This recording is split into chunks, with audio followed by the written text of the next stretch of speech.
కొందరి ఆలోచనలు వైవిధ్యంగా ఉంటాయి. మన అంచనాలకు మించి ఉంటాయి. అనుభవం అవసరం లేదు, ఆలోచనలుంటే చాలు. ఆచరణలోకి తీసుకురాగలిగే సత్తా ఉండాలి. అదే మనం నూతన ముఖ్యమంత్రి యనుమల రేవంత్ రెడ్డి పరిపాలనలో చూస్తున్నాం. ఆయనకు గతంలో మంత్రిగా చేసిన అనుభవం లేదు. 2 సార్లు ఎమ్మెల్యేగా, ఒకసారి ఎంపీగా గెలిచారు. కానీ ఇప్పుడు ఆయన ముఖ్యమంత్రిగా ఈ 9 రోజుల్లో తీసుకున్న నిర్ణయాలు, ఆయన అనుసరిస్తున్న విధానం చూస్తుంటే చాలా ఆశ్చర్యం కలుగుతోంది. ఎంతో అనుభవం ఉన్నట్లుగా మరెంతో రాజకీయ పరిణత కనిపిస్తోంది. ఎవరు ముఖ్యమంత్రి అయినా మొదట్లో ఇలాగే ఉంటారులే అని చాలామంది మిత్రులు అంటున్నారు. గతంలో ముఖ్యమంత్రులు ఇలా ఎందుకు లేరు?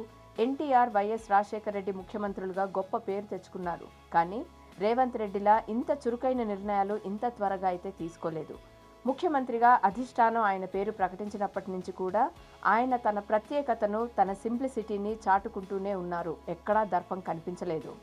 దివ్యాంగురాలు రజనీకి ఉద్యోగం ఇవ్వడం, ఆర్టీసీలో మహిళలకు, బాలికలకు, ట్రాన్స్జెండర్లకు మహాలక్ష్మి పథకంలో భాగంగా ఉచిత ప్రయాణం, 10 లక్షల ఆరోగ్య బీమా, ప్రగతి భవన్ను జ్యోతిరావు పూలే భవన్గా మార్చడం, ఇనుప కంచెలు బద్దలు కొట్టించడం, ప్రజా దర్బార్ ఏర్పాటు చేయడం, దాన్ని ప్రజావాణిగా మార్చి గ్రీవెన్స్ సెల్ ఏర్పాటు చేయడం, వారానికి 2 రోజులు ప్రజావాణి ముఖ్యమంత్రిగా ఉండాల్సిన భవన్ను ఉప ముఖ్యమంత్రికి కేటాయించడం, తాను మాత్రం ఇప్పుడున్న ఇంట్లోనే ఉంటానని ప్రకటించడం, కొత్త క్యాన్వాయ్ అవసరం లేదనడం, ఉన్న క్యాన్వాయ్ 15 వాహనాల నుంచి అత్యవసరమైన 9 వాహనాలకు కుదించడం, తన సొంత వాహనంలోనే తిరగడం, గ్రీన్ ఛానల్ అవసరం లేదని, ప్రజలను తన కోసం ఇబ్బంది పెట్టవద్దని, ప్రత్యామ్నాయ ఏర్పాట్లు చేసి ట్రాఫిక్ జామ్ లేకుండా చూడాలని ఆదేశాలు ఇవ్వడం, ఆచార్య జయశంకర్ వారి ఊరు అక్కంపేటను రెవెన్యూ గ్రామంగా మార్చడం, జోడేఘాట్లో అమరవీరుల స్మృతివనం కోసం ఎకరా స్థలం కేటాయించడం, ఫార్మాసిటీని తరలించడం, అక్కడ గ్రీన్ సిటీ నిర్మాణం చేయాలనుకోవడం,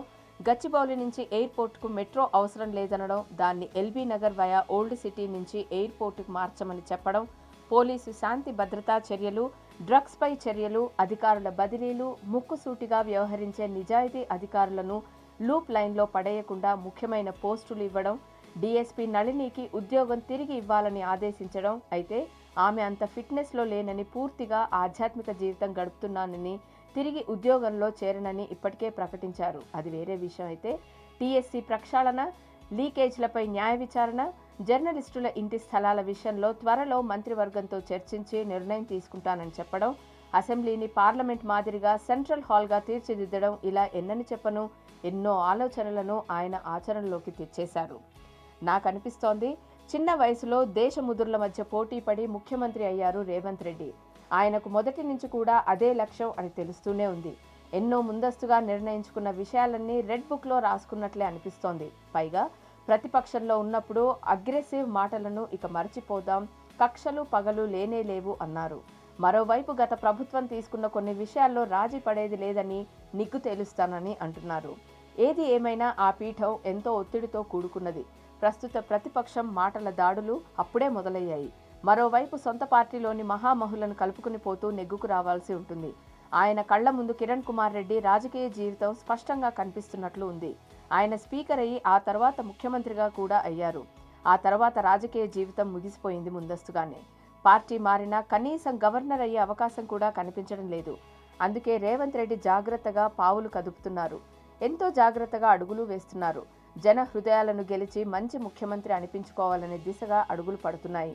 ఒకసారి ముఖ్యమంత్రి అనిపించుకోవడం కాదు, పలుమార్లు ముఖ్యమంత్రిగా ఉండాలనే కష్టపడుతున్నారు. సహమంత్రులు కూడా బాగా సహకరిస్తున్నారు.